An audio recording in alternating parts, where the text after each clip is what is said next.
Музыка телеканалы тартуулайт. 2021-жылдын мыктыларын аныктоого убакыт келди. Заманбап музыка тармагындагы 5-чи юбилейлик музыка сыйлыгы старт алды. Жылдын мыкты ыры номинациясынын талапкерлери Гүлназ Чыныбек кызы «Жолуксак кандай жакшы». Жолуксак кандай жакшы, жолуккан кандай жакшы. Калыс Жакыпов «Жүрөгүңө айт сүйүп койсун».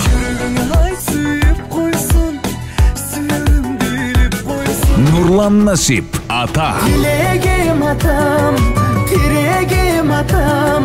Толкунбек Курманбеков «Жакшынам». Жакшынам, ой жакшынам, ашыкмын эже кашыңа. Эрлан Андашев «Уяласың го».